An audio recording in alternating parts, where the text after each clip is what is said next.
الحمد لله وحده والصلاة والسلام على من لا نبي بعده. السلام عليكم ورحمة الله وبركاته. walaalyaal waxaan ku guda jirnaa weli bishii barakeysnayd ee Ramadaan. Caawa waxaan doonayaa in aan ka hadla sir oo sirarka Ramadaanka ka mid ah oo ah ducada. Allah subhanahu wa ta'ala aayaatu Ramadaan marka laga soo hadlay wuxuu yiri wa idha sa'alaka 'ibadi 'anni fa inni qaribun ujibu da'wata ad-da'i idha da'an. وسر رمضان كمد أهواية وحلوس ودحدري آيات رمضان كا نبى وجي من النبي عليه الصلاة والسلام وربادي وحوير يا رسول الله الله سبحانه وتعالى أمبرينا من نقفك هي ومو قيلنا أم ونودو هي وخاصبا ودورنا مركز آيات سودكتي وإذا سألك عبادي عني فإني قريب مركز سرت أنت كجرت وحويان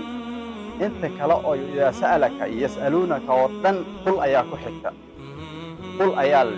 لكن مدان دعاء waxa la yiri fa inni qaribun Allah subhanahu wa ta'ala ayaa toos ugu soo jawaabay marka waxay tusinaysaa taasi ducada in ay tahay waasita la'aan in ay tahay Allah subhanahu wa ta'ala ayaad barin kartaa kaligaadi adoo in aad markino wax kale u soo marta ama awliyo u soo marta ama sheekh u soo martay ma ahan gacmaha kor u taagaysa Allah subhanahu wa ta'ala barinaysa shidadaada u sheeganaysa asaaku ajiibay marka ducada waa cibaada sida nabi kaleey salaatu wasalaam uu yiri ad-du'a huwa al-ibada oo waqti kasta ayaa loo baahan yahay in Allah subhanahu wa ta'ala la bariyo laakiin ramadaanka marka lagu jirana aad bay muhiim u tahay oo in maarka ducada la badiyo marka ducada waxay leedahay shuruuday leedahay iyo markin aadaabay leedahay wax yar oo intaas aan ka taabanayna insha Allah ducada waa tii aan soo sheegnay marka hore waa fa inni qaribun Allah subhanahu wa ta'ala horta waxaad ogaataa in uu ku dhow yahay inaad ogaato oo ka fogeyn marka qof ka fog oo aad u qaylinaysa ama qof u dirsanaysa ama ergey u dirsanaysa ma ahan Allah subhanahu wa ta'ala wuxuu fa inni qarib مدك على أجيب دعوة الداعي إذا دعان الله سبحانه وتعالى وكأقبل يا وأجيب يا دعاء ذي وإذا سألك عبادي عني فإني قريب أجيب دعوة الداعي إذا دعان وأجيب يا الله سبحانه وتعالى دعاء ذي مدة كسو حكتو آدابت أيا وحي هي إن ويسد آدمار كنو سوي سقادتي أو استقبال القبلة قبلة آد يسيد وجهي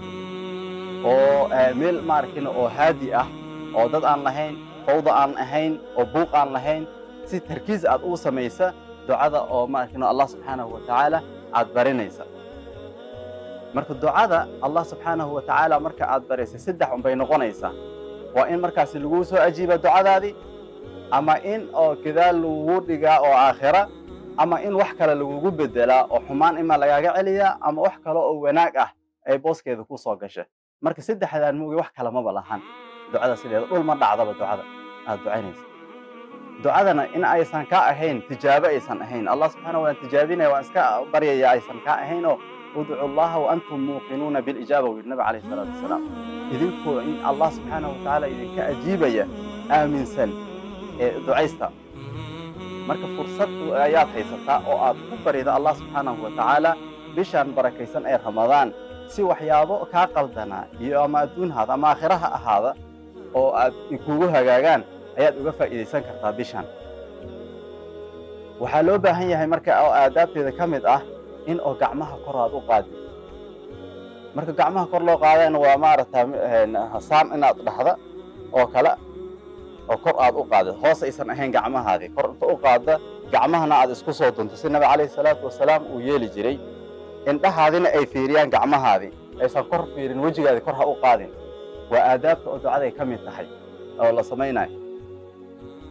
waxa kamid ah aadaabtaasi athanaa ala Allah inaad ku bilowdo marka hore in Allah subhanahu wa ta'ala aad amaantid thumma salatu ala nabi sallallahu alayhi wa sallam nabigana aad markano ku salisid ducada bilowgeeda iyo dhamaadkeeda waayo duca ma jirto oo aad ducaysanayso nabiga aadan ku salin ilaa waxay noqonaysaa abtar duco oo daba go'an ay noqonaysaa bayna samaa wal ardi gaaraysa oo maarata kor uma kacaysa baalalkii ayaa ka go'an waaya oo nabiga calayhi salaatu wasalaam kumaadan sallin marka nabiga inaad ku salliso bilowgeeda iyo dhammaadkeeda markaasi aad waxaad doonto weydiisanaysaa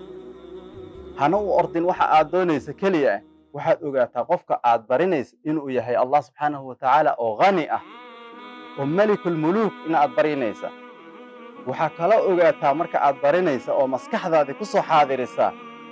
inuu allah subxaanahu watacaala uu kaa xishoonayo waa midaasi muhim weeyaan waa private key oo ducada lagaaga aqbalaya weeyaan furaha sirta ah oo ducada ayaa waxa ay tahay in aad ogaato in allah subxaanahu watacaala uu kaa sariiganayo oo kaa xishoonayo adoo dembiile ah oo maaragta maskiin ah faqiir ah allah subxaanahu watacaala hortiisa aad noqotay oo mutadallil aad ah ayuu allahna haddana kaa xishoonaya marka waxaa lagaa doonaya adna inaad ka xishooto allah subxaanahu watacaala oo adoo og arrintaasi marka aad baraysa ducadaadii waa la aqbalaya insha allah intaasi waxaa dheer ducada in aad la raadiso awqaat alijaaba siba ramadaan haddana awqaat alijaaba aaday u badan tahay waxaa ka mid ah markaad afuraysa marka afurka ka hor 2 daqiiqad qaado gacmaha kor u taag allah subxaanahu watacaala bari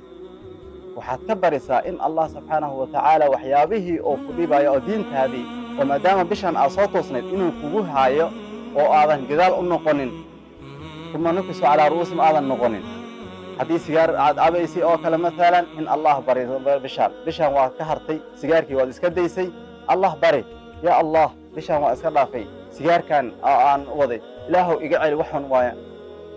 taasi allah maarata waxaa laga yaabaa marka in allah subxaanahu watacaala uu kaa aqbala oo aad wadiida laga yaabo marka intaasi yar ayaan ku soo koobayaa wa aakhiru dacwaana an alxamdu lilaahi rabbi alcaalamiin wassalaamu calaykum waraxmat ullaahi wabarakaatu